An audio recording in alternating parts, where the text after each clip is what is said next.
Hey everyone, and welcome back to the channel. I want to start off this video by saying Happy New Year to all of you. I, for one, had a great 2022. I hope all of you did as well, and I hope you have an even better 2023. I said this in my top 10 movies of 2022 video, but I feel like last year was a step in the right direction for movie theaters, but we didn't see that full comeback quite yet. I believe that 2023 is going to be the biggest year for movies since 2019. We have blockbusters, we have filmmakers coming back with their first movies in a while. It's a stacked year, so I wanted to make a video talking about my top 10 most anticipated movies of 2023. There's going to be a whole lot of movies that I'm looking forward to that are left off of this, but I feel like if I was talking about every single movie that I'm excited for in 2023, this video would end up being like an hour long, so I just went ahead and I shrunk it down to 10. So without further ado, let's go ahead and get started with my number 10 most anticipated movie of 2023. And number 10 is going to be Maestro, the new movie from Bradley Cooper. And this may have fallen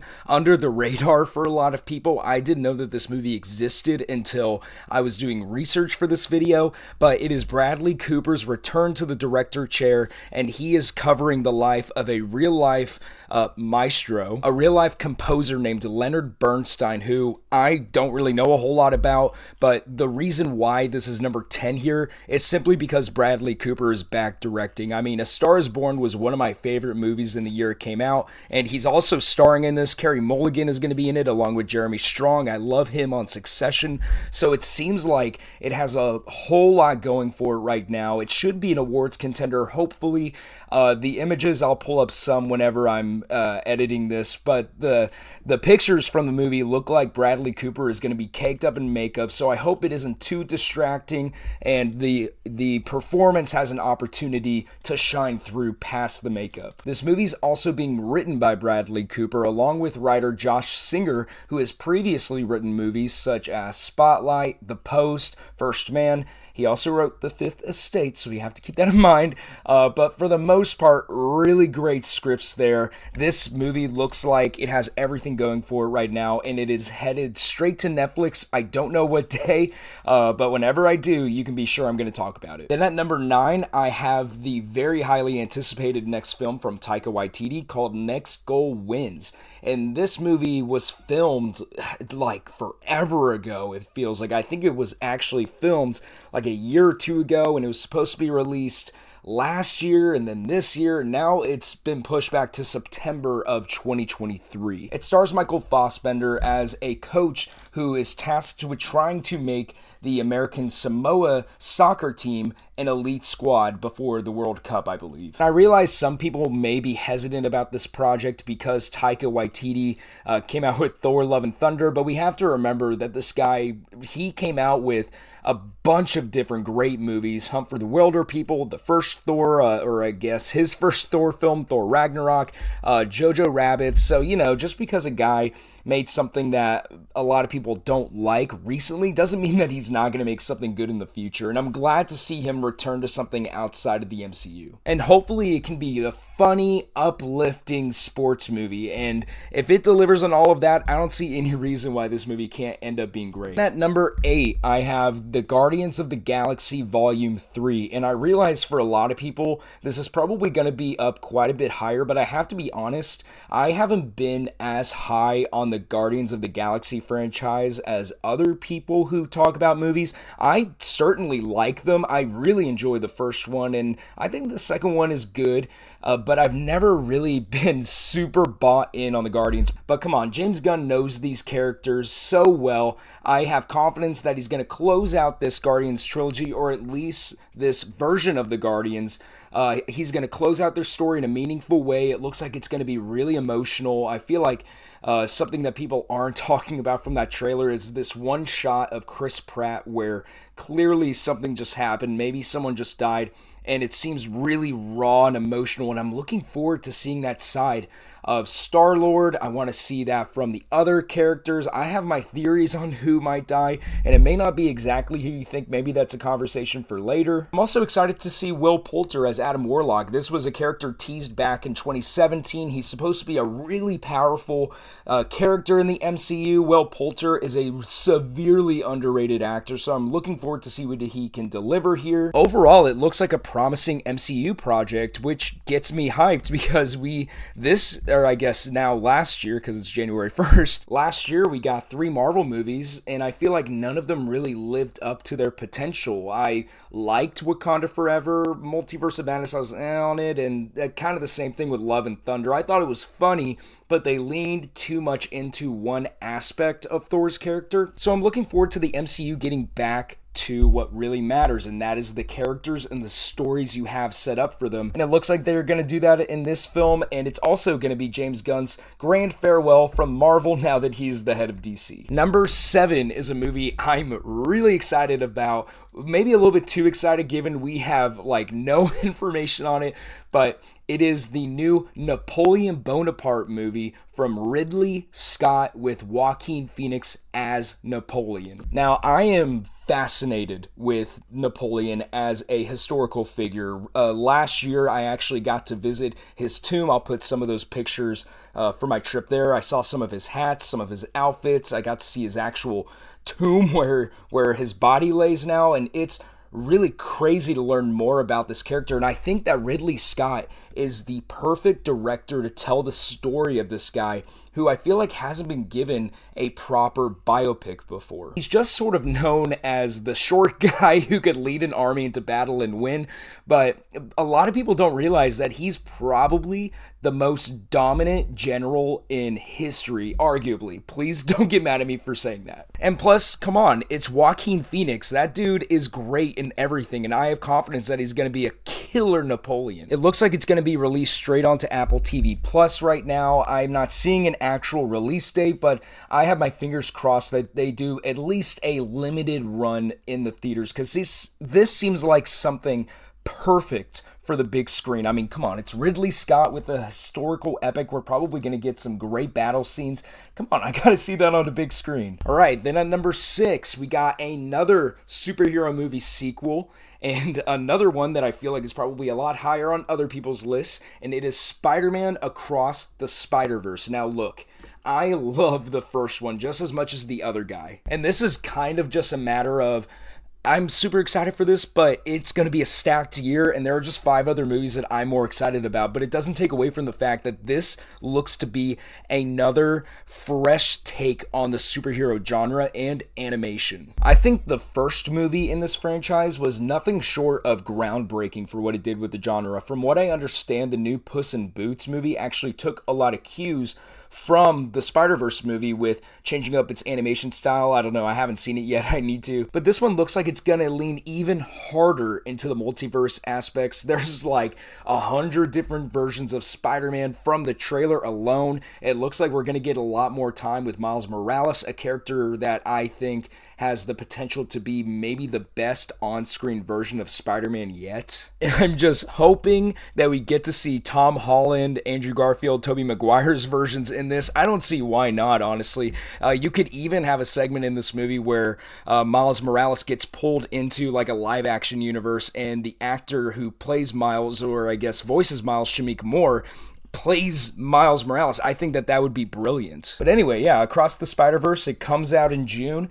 I am 100% going to be there, and I'll probably be back multiple times to catch all the Easter eggs like I did the first one. If you saw my top 10 of 2022, my number 5 won't shock you that it's on this list. It is an action film starring Tom Cruise, except it's not Top Gun. It is the new Mission Impossible movie, Mission Impossible Dead Reckoning Part 1. I love all of the Mission Impossible movies, but the latest ones just seem like they're some of the best action movies in recent years, or at least of the last 10 years. Tom Cruise continues to top what he's done before with these insane stunts, great set pieces, fantastic supporting characters. I don't know how they're going to top Henry Cavill's supporting performance in the last one. Really fantastic villain. But this one looks like it's going to be just equally as bonkers as the last few have been. It's directed again by Chris McQuarrie, and I love it whenever him and Tom Cruise come together. You know, whenever Tom Cruise is going to be on a project, he's going to give it his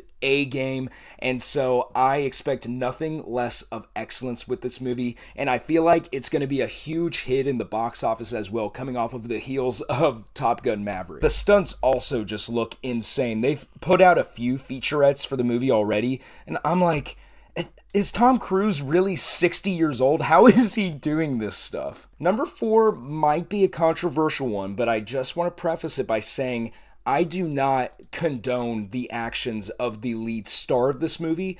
I just hear really good things about The Flash and what Andy Muschietti has done. In case you're not familiar with the situation, the star of this movie who actually plays The Flash, they've been involved in numerous scandals, to say the least, crimes, I guess would be a more official way to say it. And it got to a point where I was worried that we wouldn't actually see this movie because by all accounts, it seems like the people that have actually seen it say that The Flash is fantastic. And plus we get to see Michael Keaton again. And I can't wait to see this movie and see what they were able to produce. I really like the director, Andy Muschietti. He directed the previous 2 It movies. Again, Michael Keaton is coming back as Batman. Like, who thought that we would ever see that? That is freaking awesome. And I've always been interested to see a full movie of The Flash. I didn't see the TV show, so I want to see something centered around Barry Allen where we get to see his powers in full force. And I just can't wait to see what on earth this movie is. And especially given the fact that for a while there, I just didn't think that they were going to release it. Okay, we're in the top 3, and all 3 of these are incredible. I am over the moon about all of these. I wish I could see them tonight. But starting at number 3, I have Oppenheimer, the new Christopher Nolan movie, and he's coming off of Tenet, which I realized was pretty divisive among the general audience. I, for one, thought Tenet was brilliant. You could think I'm wrong all you want, but I think Christopher Nolan is a genius. I will say the sound mixing in Tenet leaves much to be desired, but I think that there's a reason why Chris Nolan does that. I don't need to get into all of that right now. But Oppenheimer, we're going to see Cillian Murphy in the lead role. He looks like he's gunning for that Oscar based off of the trailers. We have a murderer's row of actors in this movie. They've got Matt Damon, Robert Downey Jr., the kid from Sky High, all A-listers. No, but seriously, this movie looks like it's going to be fantastic. It's about the creation of the first nuclear bomb by scientist J. Robert Oppenheimer. Again, Cillian Murphy plays Oppenheimer. He looks like he's fantastic in the movie. This is Christopher Nolan coming out with a movie, you guys. Anytime he releases something, it is an event kind of movie. And he's one of those last few directors out there that is dedicated to making movies for the big screen. So I'm expecting great visuals, fantastic performances, and a great script. Hopefully better sound mixing. We'll see. Oppenheimer comes out in, I believe, mid-July, and I cannot wait to finally see what Christopher Nolan has done next. Then at number 2, Martin Scorsese's coming out with a new movie starring Leonardo DiCaprio and Robert De Niro, Killers of the Flower Moon. I can't wait. I've been anticipating this movie for years, ever since they said that they were actually going to make it and they entered production. I cannot wait another moment for this. I thought it was going to come out in time for award season this year, but they decided to push it into 2023. I don't know why, but it is the true story about the Osage, I guess, County Indian murders. And if you read the actual story, it is crazy. I don't know how Leonardo DiCaprio is going to pull off his role, but he's one of the best actors in the world. Of course he's going to. We're going to see Jesse Plemons again in a supporting actor role. And if I had to take a guess right now, just a blind guess, not knowing any other performances for 2023, I bet that dude can expect to get nominated for a second Oscar for this movie. He's playing the sheriff trying to catch these guys committing these crimes. I don't want to dive too much into the plot in case you don't know enough about it, but man, this thing is going to be incredible and actually similar to Napoleon by Ridley Scott. This is going to go straight to Apple TV Plus. And I'm disappointed about that. I hope it gets a theater run of some sort because it's Martin Scorsese, man.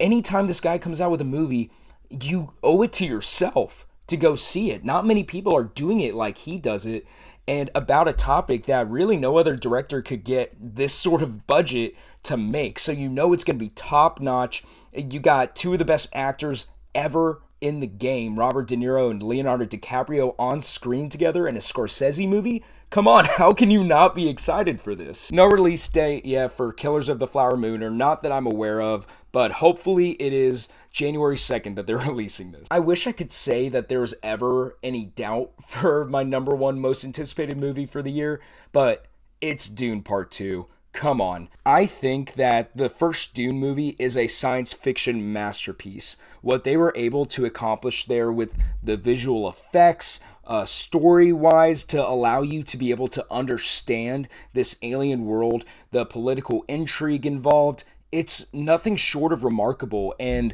you have one of the best directors working today, Denis Villeneuve, coming back for the sequel. You got the principal cast coming back.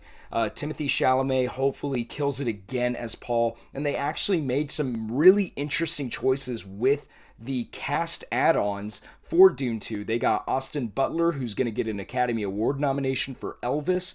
He's going to be in Dune Part 2.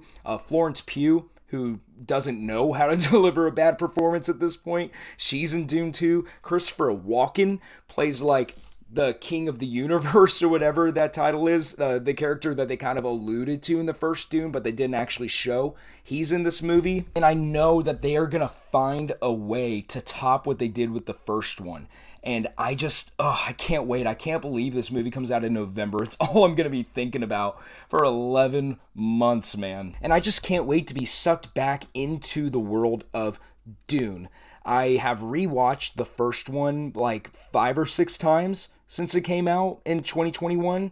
It's one of my favorite movies of the 2020s decade so far. It's the movie that I am still adamant will be remembered most from the year 2021. It's what people are going to look back on and say, man, how did that thing not win Best Picture? And I have all the faith in the world that Denis Villeneuve and everyone else involved with Dune 2 is going to deliver once again for us. So anyway, that's my top 10 most anticipated movies of 2023. I want to thank you so much for watching this video. And once again, Happy New Year, you guys. We got a whole new year of fantastic movies out there. Thanks again for watching this. Subscribe for more if you like this video, and I'll see you guys next time.